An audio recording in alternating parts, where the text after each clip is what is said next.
3 months had passed since Commander Crix found the human ship. The news had spread across the galaxy like wildfire. Every species had their own opinion about what it meant. Some thought it was just an old relic. Others worried that humans might still be alive somewhere. The Galactic Council met every day to discuss the discovery. Representatives from dozens of species argued about what to do next. The Zephyrians, who now controlled most of the old human worlds, insisted that humans were gone forever. The Karathi, who remembered trading with humans long ago, weren't so sure. Dr. Nell Vasquez worked at the Deep Space Monitoring Station on Titan Base. She was a Karathi, tall and thin, with blue skin and large black eyes. Her job was to listen for signals from space. Most days she heard nothing but static and the normal chatter between ships. But on this Tuesday morning, something was different. Nell was drinking her morning coffee when her computer started beeping loudly. The sound made her jump and spill coffee on her desk. She quickly wiped it up and looked at her screens. The numbers didn't make sense. Her equipment was detecting a signal unlike anything she had ever seen. It was incredibly powerful, coming from the direction of the Void Zone, the same area where Crix had found the human ship. "Computer, run a full analysis," she said, her voice shaking with excitement. "Signal source located beyond mapped space," the computer replied. "Transmission power level, extreme. Pattern analysis indicates artificial origin. This is not a natural phenomenon." Nell's hands trembled as she worked to clean up the signal. Static filled her speakers, but slowly a voice began to emerge from the noise. It was speaking in an old language that her computer had to translate. "This is Admiral Lisa Park of the Human Federation," the voice said clearly. "We are broadcasting on all frequencies to announce our return. 300 years ago, our people were forced to leave this galaxy to protect it from a great danger. That threat has been dealt with. We have grown stronger during our time away. We are coming home." Nell fell backward in her chair. Her coffee cup crashed to the floor. She stared at the speakers as the message continued. "To all species currently living in what were once human territories, we do not come as conquerors. We come as neighbors who wish to reclaim their rightful place among the stars. Prepare for our arrival. We have much to share and much to learn about what has happened in our absence." The message repeated several times, then ended. Nell sat in stunned silence for a moment. Then she grabbed her communication device and called her supervisor. "Sir, you need to hear this," she said breathlessly. "The humans are coming back." Within hours, the message was being analyzed by scientists across the galaxy. The signal had been detected by monitoring stations everywhere. There was no doubt about its authenticity. Humans were not only alive, but apparently had a functioning government called the Human Federation. On the Zephyrian homeworld of Skalos, Emperor Vashatar received the news in his golden throne room. He was a massive reptile with red scales and cruel yellow eyes. When his advisors told him about the human message, he became very angry. "This changes nothing," he hissed, his forked tongue flicking out between sharp teeth. "Those worlds belong to the Empire now.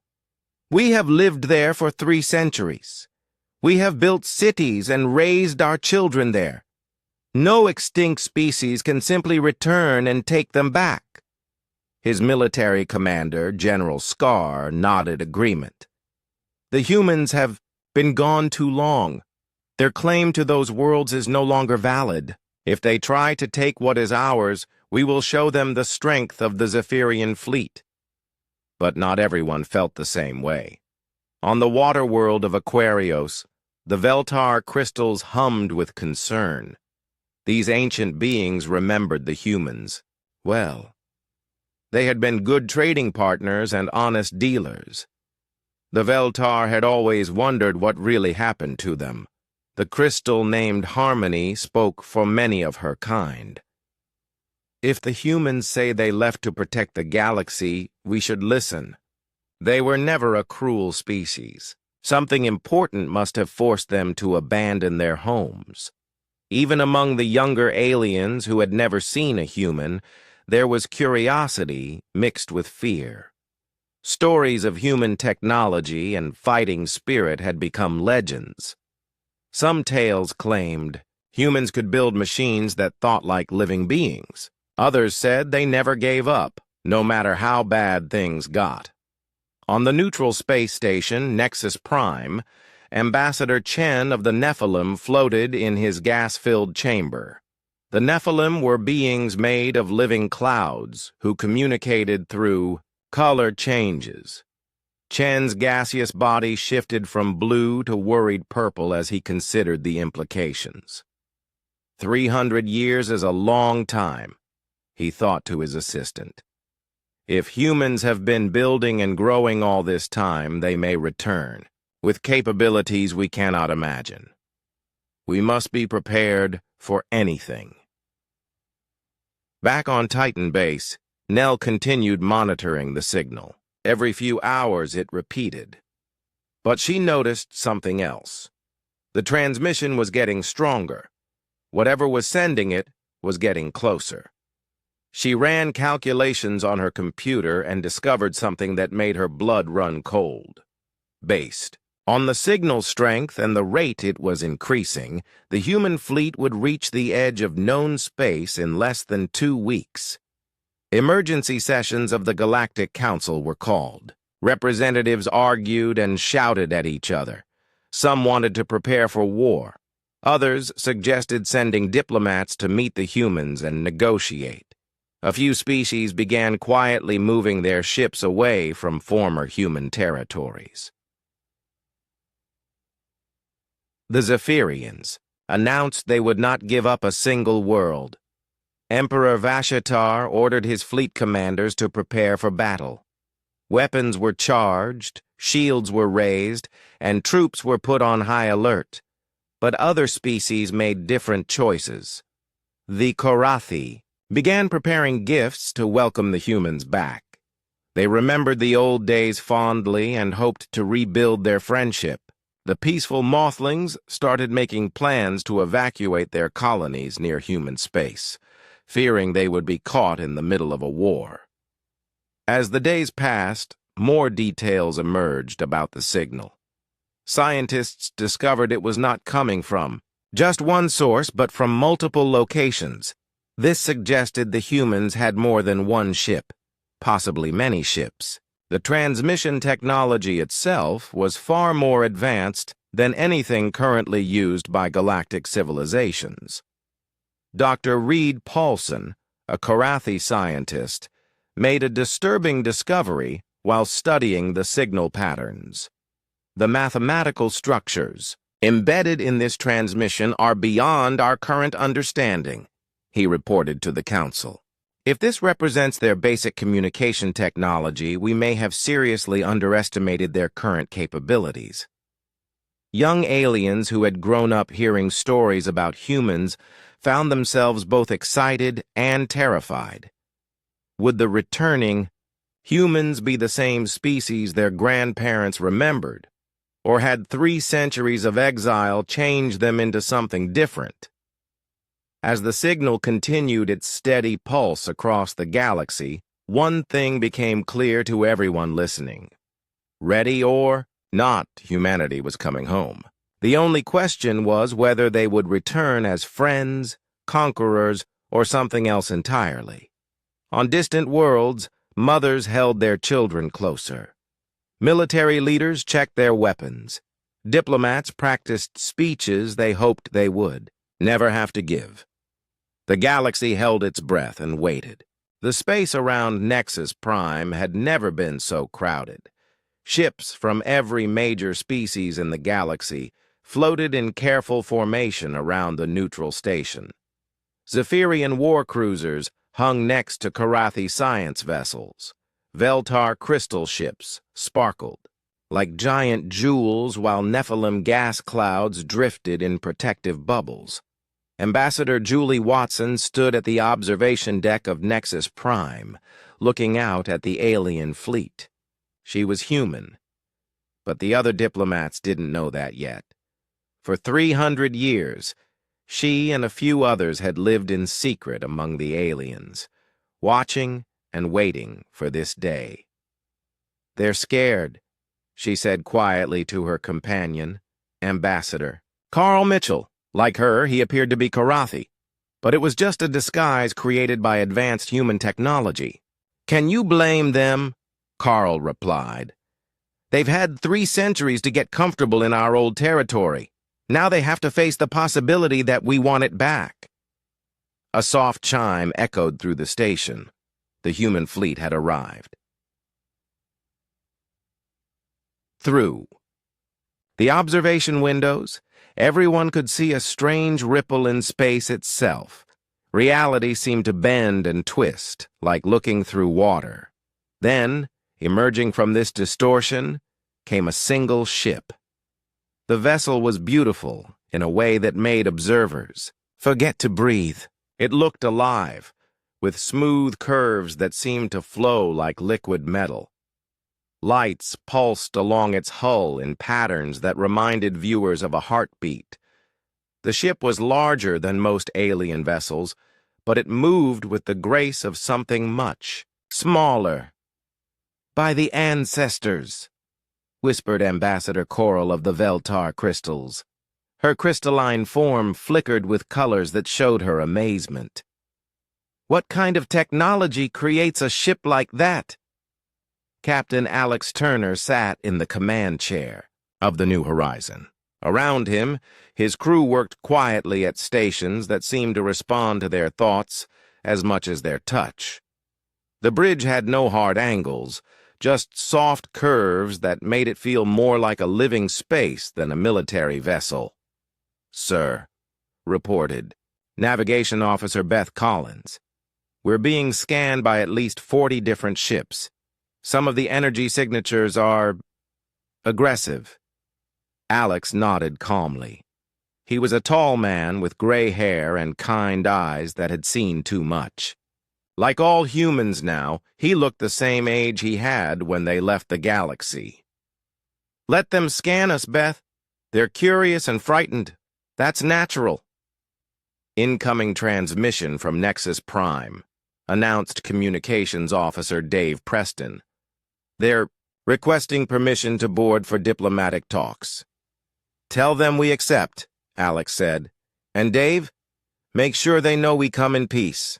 Within an hour, the main conference room of Nexus Prime was packed with alien diplomats. They sat around a large circular table, each species in their own environmental suits or breathing apparatus. At the head of the table sat Council Leader Vrax, an elderly Zephyrian with gray scales and tired eyes. "We welcome this unexpected contact," Vrax began carefully.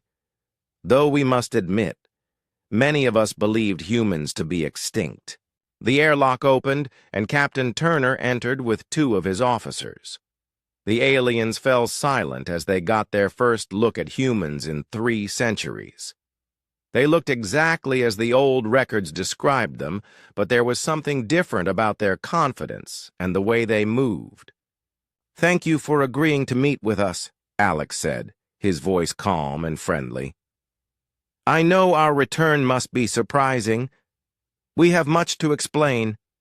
Emperor Vashatar's representative, General Scar, leaned forward aggressively. "Explain why you think you can simply return and reclaim worlds that have been ours for 300 years, he snarled. Alex looked at the Zephyrian general with patience. "We don't think anything, General. We know those worlds were ours because we built the cities you now live in. But we're not here to start a war. We're here to come home." "Home," laughed General Scar. "You abandoned those worlds. You ran away. Without explanation, any claim you had died with your cowardice. The temperature in the room seemed to drop. Several alien diplomats shifted nervously as they saw Alex's expression change slightly. His eyes remained kind, but there was something behind them now that made even the aggressive Zephyrian pause. "We didn't run from anything, General," Alex said quietly. "We led it away. There's a difference." "Led what away?" asked Ambassador Coral, her crystal form flickering with curiosity. Alex gestured to one of his officers, Dr. Helen Rivers. She was a small woman with silver hair who looked no older than 30, despite being over 300 years old. She activated a device that projected a three-dimensional image above the table. The image showed a star system being consumed by something dark and terrible. Planets simply disappeared into a growing void that seemed to eat light itself. "These are the Devourers," Helen explained. "Entities from outside our galaxy that consume entire solar systems for energy. 300 years ago, our long-range sensors detected them approaching this region of space." The alien diplomats stared at the horrible image with growing fear. "We had two choices," Alex continued. "We could warn everyone and start a panic that would accomplish nothing, since none of our civilizations had weapons that could fight these things. Or we could evacuate quietly and lead them away from populated space." "You're saying you saved us?" asked Ambassador Chen of the Nephilim, his gaseous form shifting to a skeptical orange color. "We're saying we tried to," Helen replied. "We sent out evacuation orders disguised as exploration missions. Our entire civilization packed up and left through the far edge of the galaxy. We spent 300 years fighting the Devourers in the void between galaxies." General Scar slammed his clawed hand on the table.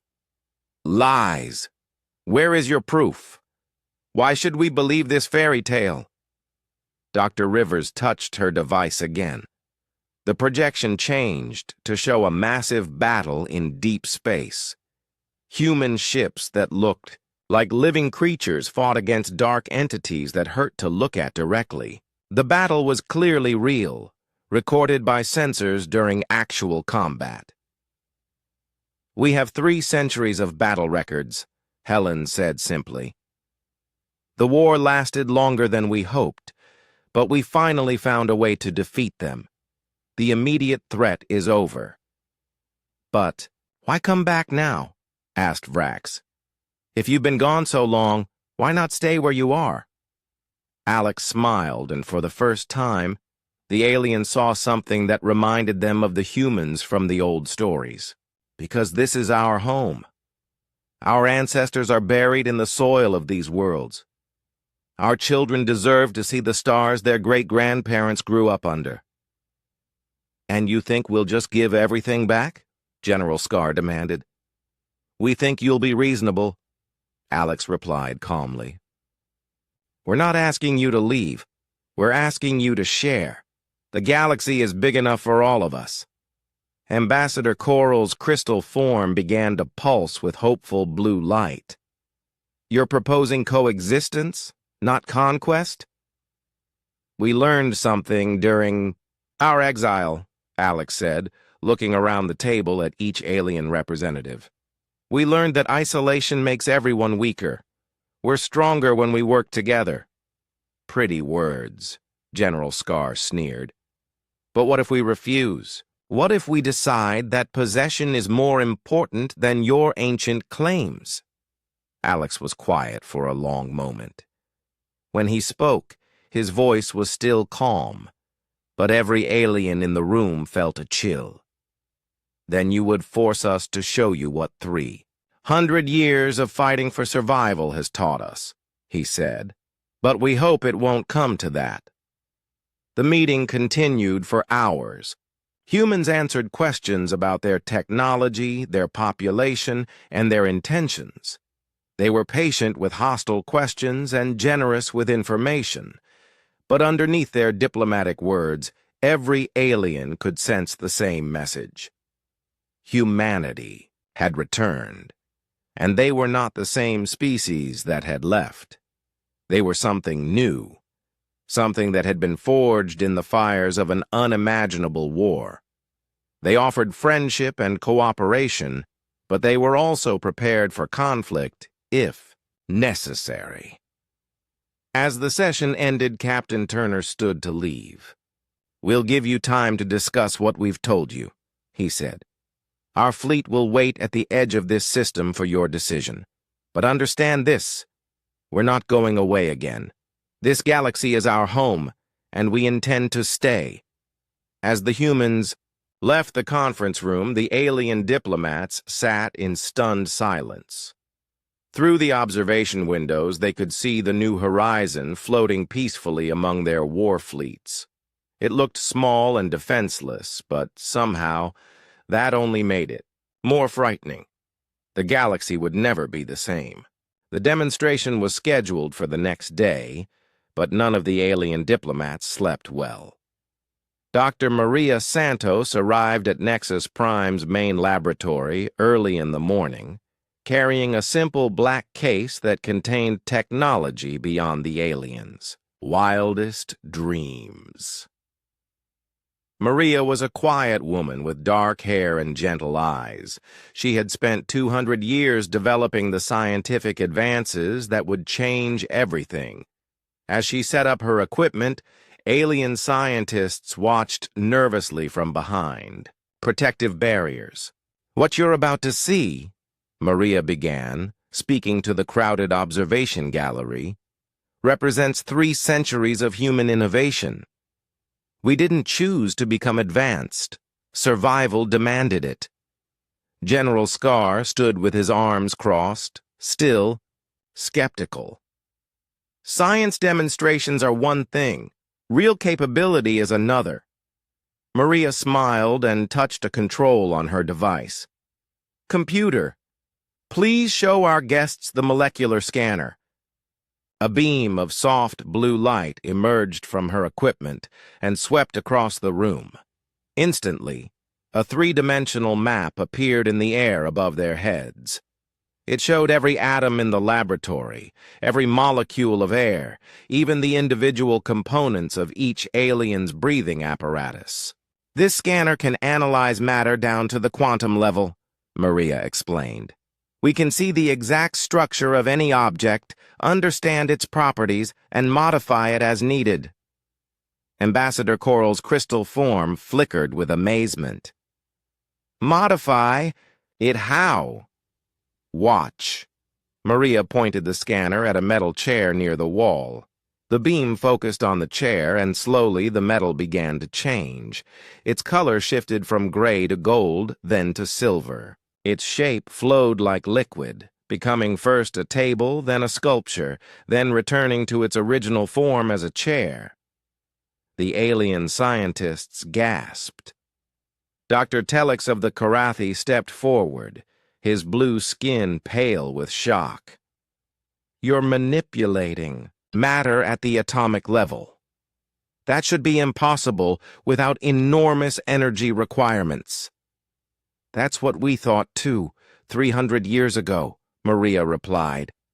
"But fighting the Devourers taught us to work with quantum fields in ways we never imagined. We learned to bend the rules of physics when necessary." She activated another device. This one created what looked like a tear in the air itself. Through the opening, they could see the bridge of the new horizon, even though the ship was thousands of kilometers away. "Localized space folding," Maria said casually, as if she were describing the weather. "We can create doorways through space-time. Distance becomes meaningless." The implications hit the aliens immediately. Instant travel between any 2 points meant human ships could appear anywhere without warning. Traditional military tactics would be useless against such technology.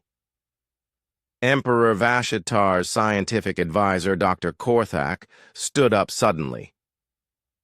"Show us your weapons," he demanded. "If you have such power, show us what you can do with it." Maria looked sad for a moment. "Our weapons are designed to fight entities that eat stars, Doctor. I'm not sure it would be wise to demonstrate them here." "We insist," General Scar said firmly. "We need to know what we're dealing with." Maria sighed and spoke to her computer. "Emergency protocols. Clear all ships from Sector 7. Prepare quantum disruptor for minimum power demonstration." Alarms began sounding throughout Nexus Prime. The station's automated systems detected the energy buildup and started moving all nearby vessels to safety. Through the observation windows, the aliens watched as their own fleets quickly moved away. From the designated area, "Target, asteroid field in Sector 7, Maria announced. "Distance, 50,000 kilometers. Firing." A beam of impossible darkness shot from the new horizon. It was like a line drawn with emptiness itself. When it touched the asteroid field, something remarkable happened. The asteroids didn't explode or melt. They simply stopped existing. One moment there was a field of floating rocks. The next moment there was nothing but empty space. "The quantum disruptor breaks the bonds that hold matter together," Maria explained to the stunned aliens. "At full power, it can destabilize a star. We've used it to destroy devourer entities the size of planets." Dr. Korthak fell back into his chair. "By the ancient gods," he whispered, "you could destroy entire fleets with a single shot." "We could," Maria agreed. "But we won't. That's not why we're here." She activated her final demonstration. This time she created something instead of destroying it. Raw energy flowed from her device and began forming into solid matter. Within minutes, she had created a perfect replica of a Zephyrian ceremonial sword, complete with the intricate carvings. That took master craftsmen years to complete. "Matter creation from pure energy," she said, offering the sword to General Scar. "We can build anything we need, anywhere we need it. Ships, weapons, entire cities if necessary." The general took the sword with trembling claws. It was perfect in every detail, identical to the ancient weapon that hung in Emperor Vashatar's throne room. But this one had been made from nothing in less than 5 minutes. "Our ships," Maria continued, "are no longer built in the traditional sense. They're grown. They're alive in a way. They can repair themselves, adapt to new threats, and evolve their capabilities as needed." As if to prove her point, the new horizon visible through the windows began to change. Its hull shifted and flowed, growing new weapons pods and sensor arrays. The ship was literally redesigning itself as they watched. Ambassador Chen of the Nephilim had turned a deep red color, which in his species indicated extreme concern. "Dr. Santos, what you're showing us suggests that humans have become something beyond our current understanding of possible. How do we know you won't use these abilities? To conquer us all?" Maria's expression grew serious. "Because conquest is inefficient, Ambassador. We learned that fighting the Devourers required cooperation, not domination. Every human ship, every human city, every human colony works together as part of a greater whole. We've evolved beyond the need to rule others. But you could if you wanted to," General Scar said, still staring at the impossible sword in his hands. "We could," Maria admitted. "But we won't. Do you know why?" The aliens waited for her answer. "Because we learned something else during our exile. We learned that the universe is vast and full of dangers we can't even imagine yet. The Devourers were just one threat among many. If our galaxy is going to survive what's coming, we need to work together. All of us." Dr. Telix raised a shaking hand. "What's coming? What else is out there?" Maria was quiet for a long moment. When she spoke, Her voice was heavy with knowledge no one should have to carry. "Things that make the Devourers look like a minor inconvenience," she said. "We've seen the edge of the known universe, and it's not empty. There are forces out there that could destroy our entire galaxy without effort. The only reason we're still alive is because we haven't attracted their attention yet." The laboratory fell silent, except for the hum of machinery and the nervous breathing of aliens who had just learned that their entire understanding of reality was incomplete. "So yes," Maria continued, "we have incredible power now, but we're not here to use it against you. We're here to share it with you, because when the real threats arrive, we're going to need every species, every ship, every brilliant mind working together." She began packing up her equipment. "Take time to think about what you've seen. Discuss it with your governments. But remember this, humanity didn't become powerful to rule the galaxy. We became powerful to protect it." As she prepared to leave, Ambassador Coral called out to her, "Dr. Santos, one more question. If you have all this technology, why do you still look like the humans from 300 years ago? Why haven't you changed yourselves?" Maria smiled for the first time since the demonstration began. "Because we learned that power means nothing if you lose yourself in the process. We may have advanced beyond your current understanding, but we're still human. We still value the same things our ancestors did: family, friendship, home, hope for a better future." She paused at the laboratory door. "That's why we came back. Not because we're conquerors, but because we're still the same species that left. We just got better at protecting the things we love." As Maria walked away, the alien diplomats sat in stunned silence. They had come expecting to negotiate with a returning species. Instead, they had met representatives of a civilization that had evolved so far beyond them that comparison was almost meaningless.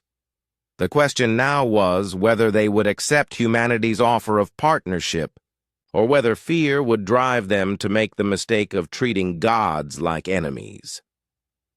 Outside the laboratory windows, the New Horizon continued its slow transformation, growing new capabilities they couldn't even guess at. The message was clear. Without being threatening, humanity had returned, and the galaxy would never be the same. Emperor Vashatar sat on his golden throne, surrounded by the greatest military minds of the Zephyrian Empire.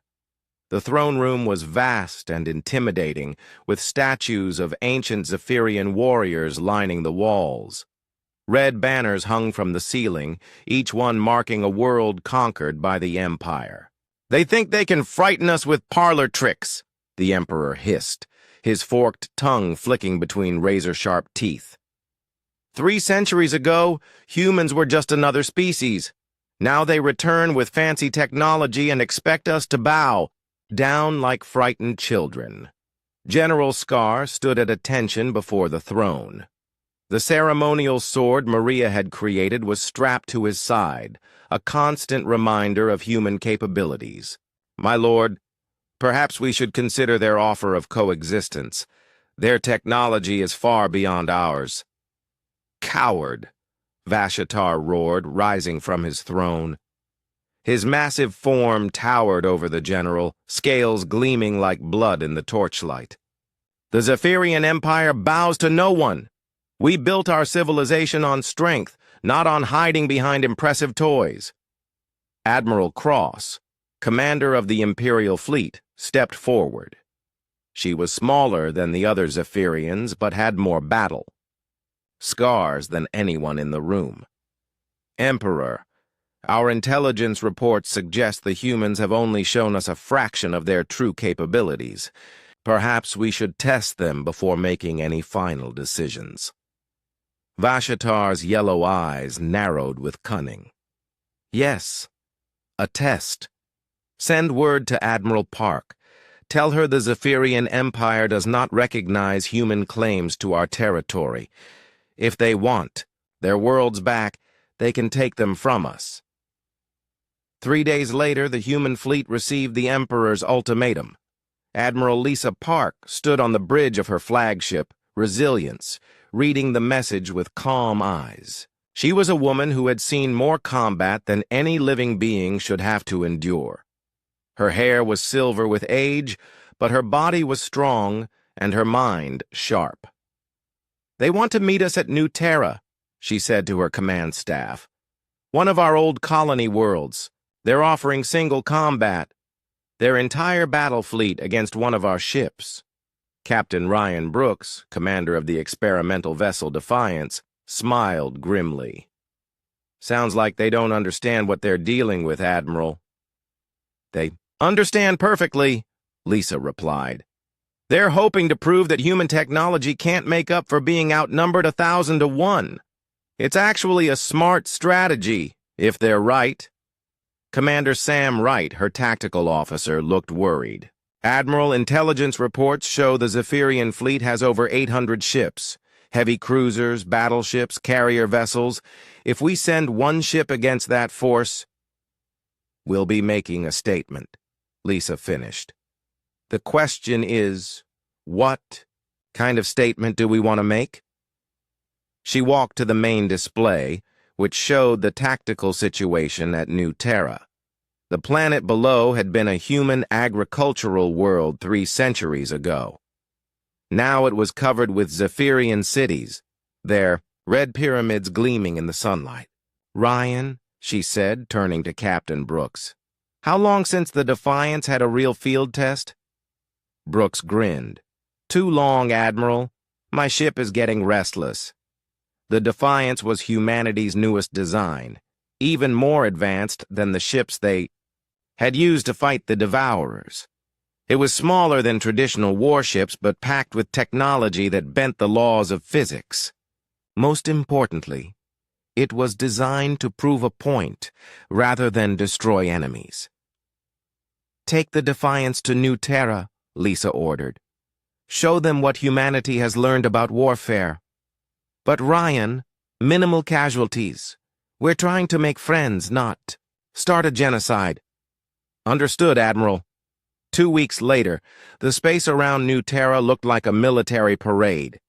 The Zephyrian fleet had arranged itself in perfect battle formation, with Emperor Vashatar's personal command ship at the center. Every vessel bristled with weapons, their shields glowing with power. General Scar stood on the bridge of the command ship, watching his sensors for signs of the human vessel. "Where are they? Do they think they can intimidate us by being late?" "Sir," called his sensor operator, "I'm detecting a spatial distortion approaching from the outer system. Show me." The main screen flickered to life, showing empty space near the edge of the New Terra system. Then reality seemed to ripple, like a stone dropped in still water. The distortion grew larger and larger until something emerged from it. The Defiance looked nothing like the ships in the Zephyrian fleet.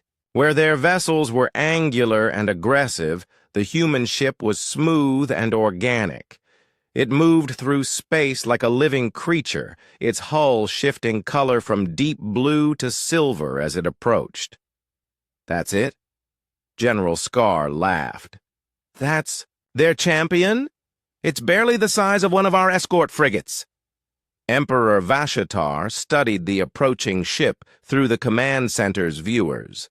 Something about its graceful movement made him uneasy. Size means nothing if their technology is as advanced as they claim.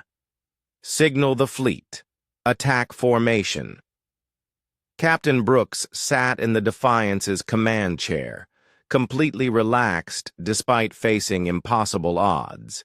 His ship's bridge looked more like a garden than a military vessel, with living walls that pulsed gently and controls that responded to thought as much as touch. "Sir," reported Lieutenant Sam Hayes from the sensor station, 837 enemy vessels. They're moving to surround us." "How long until they're in position?" Brooks asked. 6 minutes. More than enough time. Beth, are the quantum disruptors ready? Navigation Officer Beth Collins smiled. Ready and waiting, Captain. The ship is eager to show off. The Zephyrian fleet moved with military precision, forming a perfect sphere around the tiny human vessel. Every gun was aimed inward. Every shield was charged to maximum power. They had enough firepower to destroy a small moon. "Attention, human vessel!" General Scar's voice crackled over the communication channel. "You are surrounded and outnumbered. Surrender now, and we will allow you to leave with your lives." Captain Brooks activated his own transmitter. "Thank you for the generous offer, General, but I think we'll pass." "So be it. All ships, open fire." 800 Zephyrian warships fired at once. Energy beams, missile swarms, and particle cannons all converged on the Defiance's position. The space around the human ship exploded in, a display of destructive power that could be seen from the planet's surface.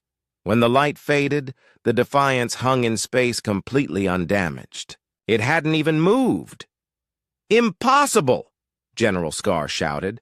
"Our sensors showed direct hits." "Your sensors were correct," Captain Brooks replied calmly.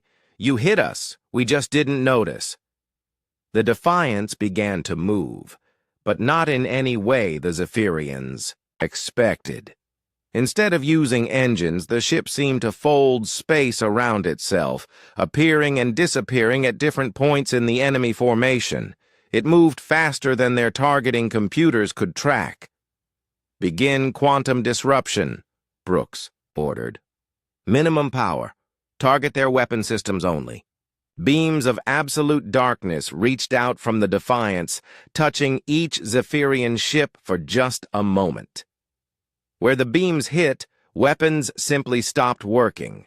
Not destroyed, not damaged, just turned off at the quantum level.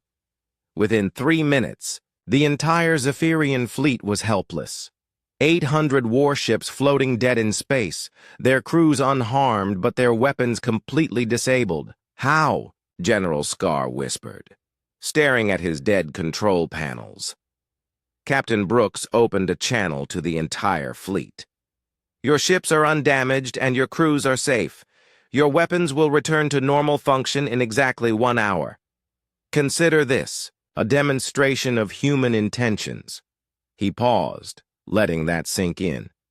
"We could have destroyed every ship in your fleet without breaking stride. Instead, we chose to disable you without causing a single casualty. Do you understand the difference?" Emperor Vashitar's voice came over the communication system, filled with rage and humiliation. "This proves nothing. You used technology like a coward instead of fighting with honor." "Honor?" Brooks replied, and for the first time his voice carried an edge of steel. "Emperor, we spent 300 years fighting enemies that could devour stars. We learned that honor means protecting those who cannot protect themselves. It means using the minimum force necessary to achieve your goals. It means choosing mercy when you have the power to choose destruction." The Defiance began to withdraw from the disabled fleet. "Your weapons will come back online in 57 minutes, Brooks announced. "When they do, you'll have a choice to make. You can continue this pointless aggression, or you can join us in building something better. But understand this: if you choose to continue fighting, next time we won't be so gentle." As the human ship prepared to leave, it sent one final transmission. Not to the military vessels, but to every civilian communication system on New Terra and throughout Zephyrian space.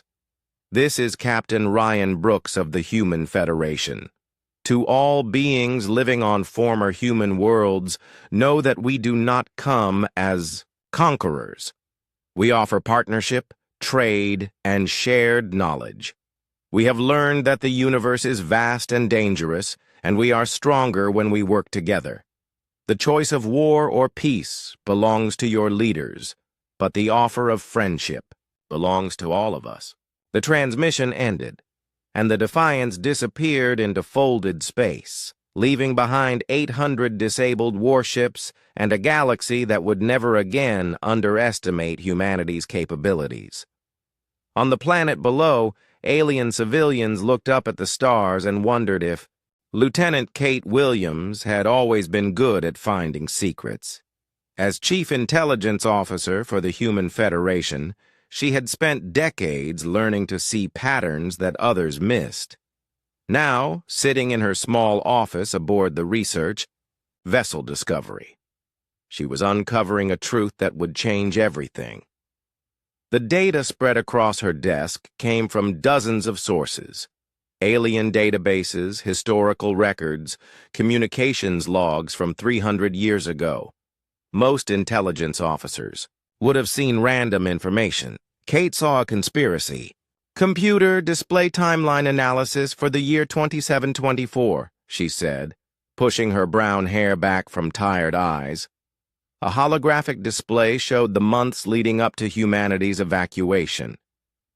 Kate had been studying this period for weeks, trying to understand exactly how the Devourer threat had been detected. What she found made her stomach turn. Show communications between Veltar Crystal Networks and Galactic Council, January through September 2724. New data appeared on the display. The Veltar crystals, ancient beings that lived for thousands of years, had kept detailed records of everything they observed in space. Their sensor networks could detect anomalies across entire galactic sectors. Kate stared at the dates. The Veltar had first detected signs of the approaching Devourers in January 2724, but humans hadn't received any warning until August. 7 months of delay. Computer, cross-reference with human evacuation orders. The timeline showed human fleet movements beginning in September. Emergency evacuation protocols had been activated based on their own sensor data, not warnings from other species. Humanity had discovered the threat independently, months after it was first detected. Kate's hands shook as she reached for her communication device. "Captain North, I need to speak with you immediately." Captain Tom North arrived, within minutes. He was a veteran intelligence officer himself, a tall man with graying hair and eyes that missed nothing. "What have you found, Kate?" She gestured to the holographic display. "Sir, I've been analyzing the timeline of humanity's evacuation. The Veltar crystals detected the Devourer approach 7 months before we did. They never warned us." Tom studied the data carefully. "That's concerning. But maybe they didn't understand what they were seeing." "Sir, that's not all." Kate activated another display. "I've found similar patterns with other species. The Nephilim gas clouds have sensors that can detect spatial distortions from incredible distances. They also detected the Devourers early. The Karathi long-range exploration fleets reported unusual phenomena in the Outer Rim. None of them shared this information with humanity." Tom's expression grew darker as he realized the implications. "You're saying they knew what was coming and chose not to warn us?" "It gets worse." Kate brought up another set of files. "I found communications between Zephyrian military commanders from that time period. Look at this message from General Vrak to Admiral Score, dated March 2724. The translated text appeared in the air between them. "The human sensor networks remain focused on inter-system phenomena. Our intelligence suggests they remain unaware of the Outer Rim situation. This presents opportunities for territorial expansion if events proceed as predicted." Tom sat down heavily in a nearby chair. "They were planning to take our territory even before we left." "Multiple species were, sir. I found evidence that the Zephyrians, the Mothlings, And even some Karathi factions were preparing for human evacuation months before it happened. They were positioning fleets and colonization vessels in advance. Kate activated a final display that made the conspiracy clear. Star charts showed the movements of alien fleets during the evacuation period. While humans were frantically trying to save their population from an unknown threat, their neighbors were moving into position to claim the abandoned worlds. They used our extinction as a business opportunity, Tom said quietly. Worse than that, sir, they helped cause it. By not warning us about the devourers, they gave themselves more time to prepare for our departure. If we had known about the threat 7 months earlier, we might have found a different solution. We might not have needed to leave at all. Tom stood and began pacing around the small office. Kate, this information could start a war. If Admiral Park learns that humanity was betrayed by our supposed allies, sir, there's more. I found references to something called the Galactic Prosperity Initiative in some of the older files. It appears to have been an informal agreement between several species to manage human expansion. Manage how? Kate's voice was barely a whisper. By making sure we didn't get too powerful. Sir, I think some of them saw the devourer threat as a solution to what they considered the human problem. The implications hit Tom like a physical blow. You're telling me that our evacuation wasn't just about protecting the galaxy from the devourers. It was about protecting the galaxy from us. The evidence suggests that multiple species believed humanity was becoming too advanced, too influential. Our technology was progressing faster than theirs. Our colonies were more successful. Our trade networks were becoming dominant. Some alien governments saw us as a future threat to their power. Tom activated his secure communication system. I need to contact Admiral Park immediately. Sir, wait. Kate grabbed his arm. Before we report this, we need to consider the consequences. If this information becomes public, it will destroy any chance of peaceful coexistence. Every human will want revenge. Every alien species will be suspected of betrayal. And if we don't report it, we let them get away with genocide? It wasn't genocide, sir. Not exactly. They didn't kill us. They just let us be driven away. Tom stared at the evidence floating in holographic form around them. 300 years of exile. 300 years of fighting impossible battles against cosmic horrors. Millions of humans who had lived and died in the dark between galaxies, never seeing their home again. Kate, run a search on current alien communications. Are they planning anything similar now that we've returned? Kate's fingers flew over her control panel. Within minutes, new data appeared. Sir, there are ongoing discussions between Zephyrian and Mothling leadership about containing human influence. The Veltar crystals are sharing information about our technology with other species. Some groups are calling it necessary intelligence sharing for galactic security. They're doing it again, Tom realized. They're treating us like a threat that needs to be managed instead of neighbors who deserve respect. Not all of them, sir. The Karathi leadership appears to be genuinely welcoming our return. Several Nephilim factions are calling for full cooperation with humanity. It's not a universal conspiracy, but there are still groups working against us. Tom made his decision. We report everything to Admiral Park, but we also provide recommendations. This information gives us leverage, Kate. Instead of demanding justice for past betrayals, we use this knowledge to prevent future ones.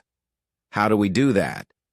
We prove that the old way of thinking is obsolete. We show them that humanity's advancement benefits everyone, not just us, and we make it clear that betraying us again would be unwise. Kate nodded slowly. And if some species still choose to see us as a threat? Tom's expression hardened. then they'll discover that 300 years of fighting cosmic horrors has taught us more than just advanced technology. It's taught us that sometimes the only way to protect what you love is to become something your enemies fear to challenge. As they prepared their report for Admiral Park, both officers understood that they were at a crossroads. Humanity could choose revenge for past betrayals, or they could choose to build a better future, but they would not allow themselves to be betrayed again. In the depths of space, ancient Veltar crystals pulsed with nervous energy as their sensors detected subtle changes in human fleet movements. The humans were learning about the past, and the galaxy's oldest species wondered if they had made a terrible mistake 3 centuries ago. The truth was finally coming to light, and everyone would have to live with the consequences. Admiral Lisa Park stood in the war room of her flagship, staring at the intelligence report that had just changed everything. Around her, the senior staff of the Human Federation waited for her decision. The evidence of alien betrayal was undeniable, but the choice of how to respond would define humanity's future in the galaxy. 300 years, she said quietly, her silver hair catching the light from the holographic displays. 300 years we fought alone because they chose not to warn us. Captain Brooks leaned forward in his chair. Admiral, the fleet is ready. We could have justice for what they did to us. Justice, Lisa repeated, tasting the word. Ryan, what does justice look like when dealing with an entire galaxy? Do we punish the children for the crimes of their grandparents? Before anyone could answer, the ship's emergency alarms began to sound. Lieutenant Commander Davis rushed to his sensor station, his face pale with shock. Admiral, we're detecting massive spatial distortions at the galaxy's edge. Pattern matches, devourer signatures, but different somehow. Lisa felt her blood turn to ice. How different? Larger, sir. Much larger. And there's only one of them, but the energy readings are off the charts. Dr. Maria Santos entered the war room at a run, carrying a tablet full of sensor data. Admiral, this isn't just a scout like the ones we fought before. This is something new, something that learned from our previous encounters. The main display activated, showing long-range sensor data from the galaxy's outer rim. What they saw defied understanding. A dark mass the size of a small solar system was moving through space, consuming everything in its path. Unlike the previous, devourers. This one seemed to be learning and adapting as it fed. Time to galactic core? Lisa asked. At current speed, 18 months, Davis reported. But Admiral, it's accelerating, and it's heading straight for the most populated systems. Lisa closed her eyes for a moment, weighing impossible choices. Then she opened them and made the decision that would save the galaxy. Send emergency broadcasts to every species, every government, every military force, she ordered. Full disclosure about the Devourer threat. Share our defensive technologies immediately, and get me Admiral Park of the Karathi Fleet on secure communication. Ma'am, Captain Brooks protested. After what they did to us, you want to save them? Lisa looked at him with eyes that had seen too much war. Ryan, what we learned fighting the Devourers wasn't just how to kill cosmic horrors. We learned that survival requires cooperation. Revenge is a luxury we can't afford when extinction is the alternative. Within hours, the galaxy erupted in controlled panic. Emergency sessions of the Galactic Council were called.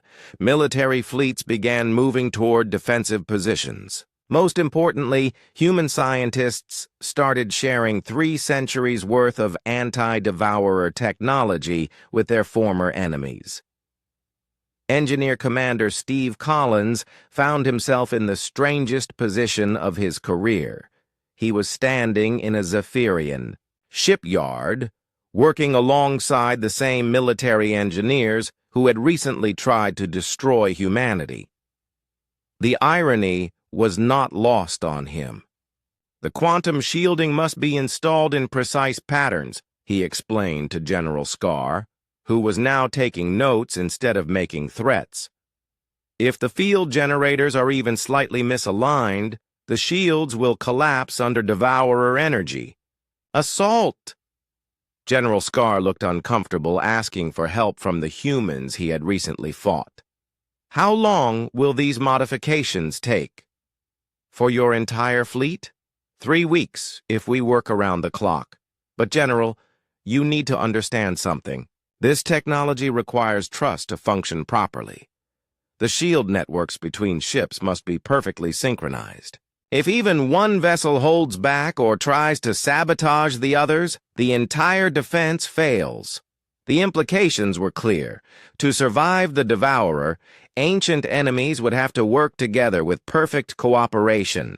Similar scenes played out across the galaxy.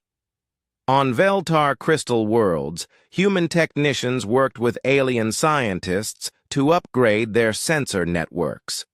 In Nephilim gas clouds, human engineers modified atmospheric processors to create early warning systems. Even the proud Mothlings swallowed their independence and accepted human defensive upgrades. Not everyone was happy about the situation. Emperor Vashitar raged in his throne room as he watched human engineers modify his most powerful warships. They orchestrate their own rescue, he hissed to his advisors. First they embarrass us with superior technology, now they make themselves indispensable by revealing a threat only they can fight. My lord, General Scar said carefully, our intelligence confirms the Devourer entity is real. Our own sensors detected it independently. This is not a human deception.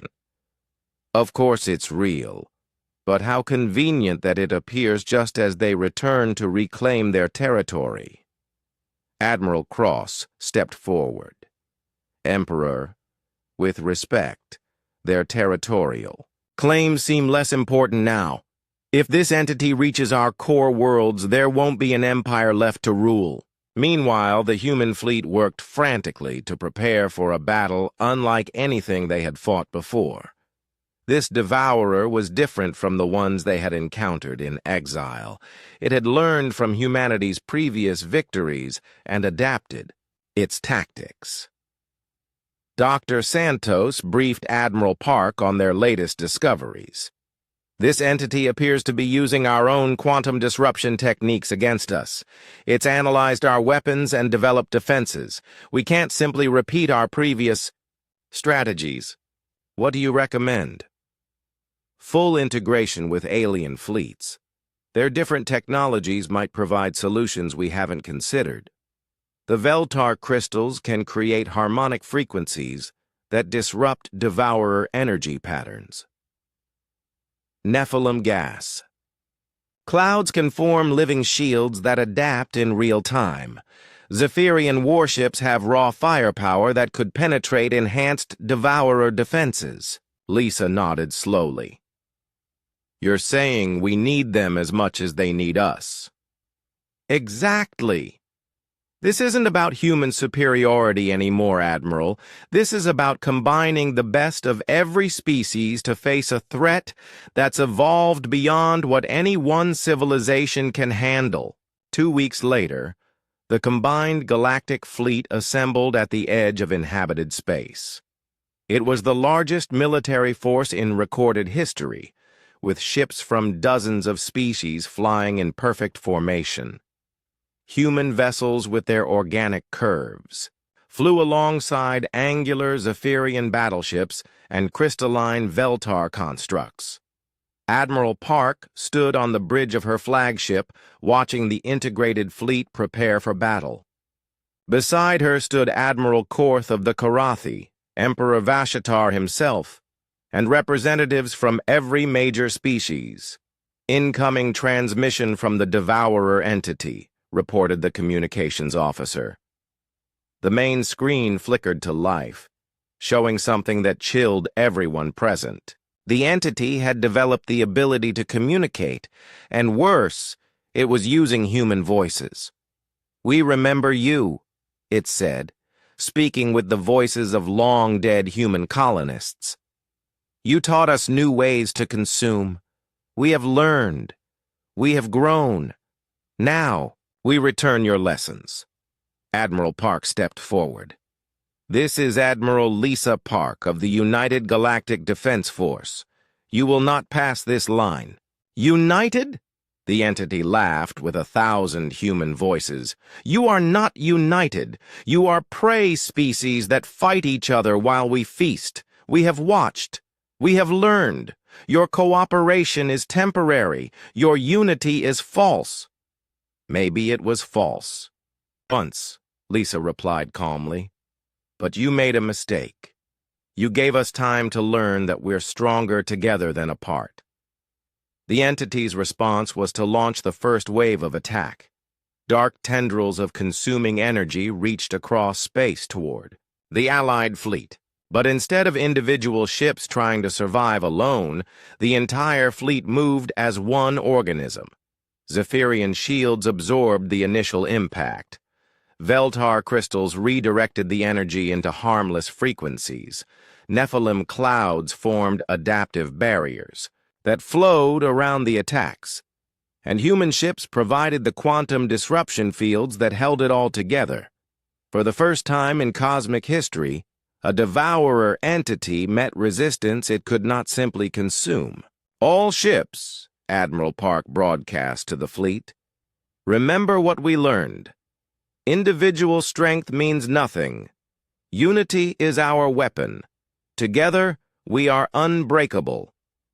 The battle for the galaxy's survival had begun, and for the first time since humanity's return, every species was truly fighting for the same goal. The battle raged for 6 hours, but it felt like an eternity. The devourer entity had grown beyond anything humanity had faced before, adapting and learning from every attack. Yet for the first time in the war against these cosmic horrors, it was not winning. Captain Ben Hayes commanded the experimental ship Unity, positioned at the center of the Galactic Fleet formation. His vessel was humanity's newest creation, designed not for destruction, but for coordination. Every Allied ship in the fleet was linked through the Unity's quantum communication network, allowing them to act as a single organism. Status report. Ben called out as another wave of dark energy crashed against their combined shields. "Zephyrian Third Fleet is holding the left flank," reported his tactical officer, Lieutenant Amy Stone. "Veltar crystal formations are maintaining harmonic disruption on the right. Nephilim clouds are adapting their density patterns to match devourer energy frequencies. And the humans? Providing quantum backbone for the entire network. Every species is contributing their unique capabilities to the defense." Ben nodded as he watched the tactical display. The fleet moved like a living thing, each species' ships playing their part in a symphony of cooperation. When Zephyrian battleships needed more power, Veltar crystals provided energy. When crystal formations required protection, Nephilim gas. Clouds surrounded them.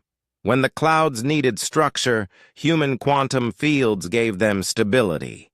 "Captain," called out Communications Officer Dan Parker, "incoming message from Admiral Park.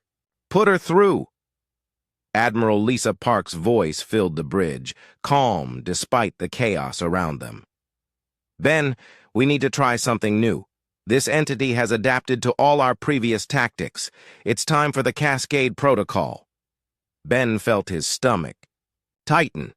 The quantum cascade weapon was experimental, untested in real combat, but it was their best hope of stopping an enemy that learned from every attack. "Understood, Admiral. Beginning cascade preparation." The quantum cascade required something unprecedented in galactic warfare, perfect trust between species that had been enemies just weeks before. Every ship in the fleet would need to lower their shields simultaneously, creating a single massive quantum field that Ben could use to turn the Devourer's own energy against itself. "All ships, this is Captain Hayes aboard the Unity," Ben broadcast to the entire fleet. "We're going to try something that requires absolute faith in each other. I need every vessel to drop their defensive screens on my signal and link their power systems to mine." "Human vessel," came the voice of Emperor Vashatar from his command ship. "You're asking us to make ourselves defenseless while you control our weapons. How do we know this isn't a trick to destroy us all?" Before Ben could answer, a new voice joined the communication channel. It was Admiral Korth of the Karathi fleet. "Because, Emperor, if they wanted to destroy us, they could have done it weeks ago. We all saw what one human ship did to your entire fleet. They're not asking for our weapons to use against us. They're asking for our trust to save us all." One by one, other species commanders added their voices to the channel. The Veltar crystals hummed agreement. The Nephilim clouds shifted to supportive colors. Even some Zephyrian captains spoke up, saying they trusted the humans who had shown them mercy instead of destruction. "Very well," Emperor Vashatar said finally. "We will trust you, human.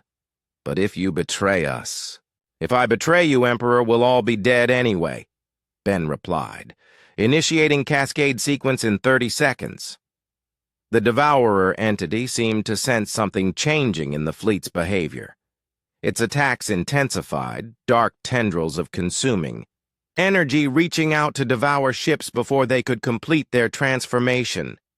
All ships, drop shields, now!" Across the battlefield, thousands of vessels suddenly became vulnerable, their protective screens vanishing as their power flowed into Ben's quantum cascade weapon. For a terrifying moment, the combined fleet hung defenseless in space, while the Devourer's energy attacks rushed toward them. Then the Unity fired. The quantum cascade didn't look like a weapon. It appeared as a wave of pure possibility, a ripple, in reality itself that expanded outward from Ben's ship. When it touched the Devourer's dark energy, something impossible happened. The entity's own consuming power turned inward. Every bit of energy it had stolen from consumed stars began feeding back into itself in an endless loop.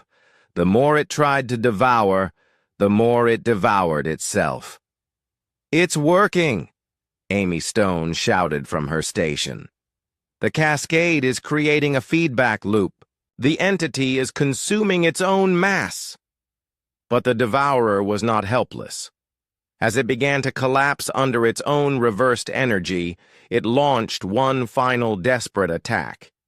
A massive pulse of destructive force that would destroy every ship in the Allied fleet, even if it meant the entity's own death. "Incoming wave," Lieutenant Stone reported. "Impact in 15 seconds. No ship can survive that much energy." Ben made a decision that would define the future of galactic civilization. Instead of trying to save just the human ships, he redirected all of the Unity's power to strengthen the shields of the alien vessels. "What are you doing?" asked Dan Parker. "If you give them our power, we'll be defenseless." "We're all defenseless if we don't work together," Ben replied calmly. "Trust the others to protect us while we protect them." The Devourer's final attack struck the fleet like the death of a star. But instead of destroying individual ships, the energy was absorbed and redistributed through the quantum network Ben had created. Zephyrian armor plating protected Veltar crystals. Crystal harmonic fields strengthened Nephilim gas clouds. Cloud formations shielded human vessels. The attack that should have killed them all was spread out across thousands of ships until it became manageable. When the energy wave passed, the fleet remained intact, and where the Devourer entity had been, there was only empty space, and the slowly fading glow of dissipated dark energy. "Target destroyed," Amy Stone reported, her voice filled with awe. "The entity has been completely dispersed." Across the fleet, cheers erupted from 1,000 different species. But on the Unity's bridge, Ben was watching something more important than the destruction of their enemy. On his tactical display, he could see alien ships moving to protect damaged human vessels. Zephyrian rescue teams were heading toward crippled Veltar crystals. Nephilim clouds were surrounding hurt Korathi ships to provide life support. The cooperation that had begun as necessity was becoming something deeper. "Captain," Dan Parker said quietly, "incoming transmission from Admiral Park." Admiral Lisa Park appeared on the main screen, and for the first time since humanity's return, she was smiling. "Outstanding work, Ben. Outstanding work, everyone. You've just proven something that will change the galaxy forever." "What's that, Admiral?" "You've proven that when we work together, there's nothing in this universe that can defeat us. Not cosmic horrors, not ancient prejudices, not even our own fears." Over the following weeks, as the combined fleet returned to inhabited space, the real transformation began. The alliance that had been forged in desperate combat became the foundation for a new kind of galactic civilization. On the former human world of New Terra, Emperor Vashitar stood beside Admiral Park as they signed the first Galactic Cooperation Treaty. The document established not human dominance or alien submission, but true partnership between equals. 300 years ago, Lisa said during the signing ceremony, humanity was forced to leave this galaxy. We returned expecting to reclaim what we had lost. Instead, we found something better. "What did you find?" asked Ambassador Coral of the Veltar, her crystal form shimmering with curiosity.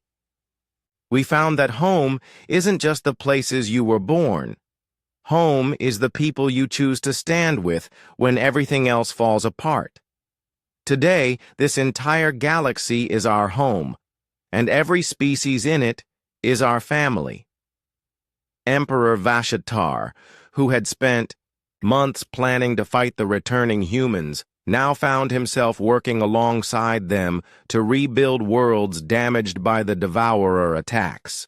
"Perhaps," he admitted grudgingly, "the humans were right about cooperation being stronger than conquest."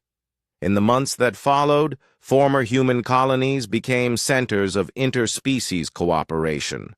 Zephyrian engineers worked with human scientists to develop new technologies. Veltar crystals shared their ancient knowledge with Korathi explorers. Nephilim clouds provided unique perspectives that helped solve problems no single species could handle alone. But the greatest change was in humanity itself. Captain Ben Hayes, now promoted to Admiral, addressed a gathering of human and alien leaders 1 year after the Devourer battle. "When we left this galaxy 3 centuries ago, we were one species among many, competing for resources and territory. When we returned, we thought we had become superior through our struggles. But what we really learned was how to be part of something larger than ourselves." He gestured to the mixed crowd of humans and aliens working together in the Great Hall. "We didn't return stronger than ever because we had better weapons or more advanced technology. We returned stronger because we had learned that true strength comes from lifting others up, not putting them down. We learned that the greatest victories are won not by defeating your enemies, but by turning them into friends."